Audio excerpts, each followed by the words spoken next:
Sa number 3, Spass ang na-require sa gihapon sa Negros Occidental para sa mga mapinauli ng mga pasahero, bisan hindi na ini-required sa Bacolod City.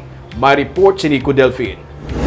Kung basehan ang Executive Order No. 53 ni Mayor Evelio Lonardia, hindi na ginakinahanglan ng Spass para sa mga fully vaccinated nga nagabiyahe pasulod sa Bacolod karon nga napaidalom ang syudad sa Alert Level 2. Pero madamo sa mga pasahero, ilabi na mga nagapauli nga OFW, ang natingala bangod gina-require gihapon sa mga airline kag shipping company ang Spass. Sunod kay Councilor Israel Salanga, ila na nasugilanon ang tagdumalahan sang airline kag shipping company may angot diri. May ayo man siya sa mga pasahero, bangod may separado man nga pagsulundan ang Negros Occidental.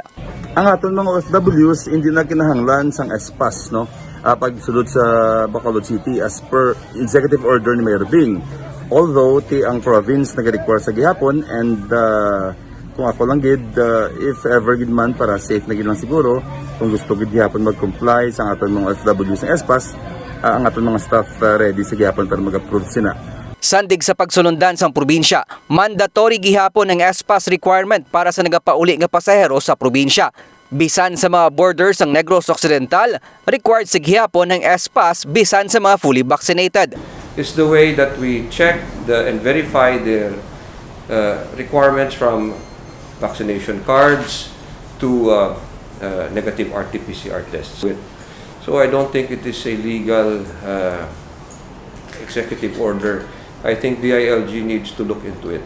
Nagpangabay naman si Vice Governor Jeffrey Ferrer sa mga pasahero nga nagasulod sa probinsya nga mag-comply na lamang sa pagsulundan sang Interagency Task Force. Ang Vice Gobernador ang nagapati nga dapat kuntani nagapalarehos ang mga pagsulundan sang probinsya kag Bacolod. Isundon talang anay ang policy because we are protecting also the people of Negros Occidental. Do hindi man na mabudlay, why kuya kabalo ko na nung policy sa Bacolod? But should it be synchronized? It should be synchronized.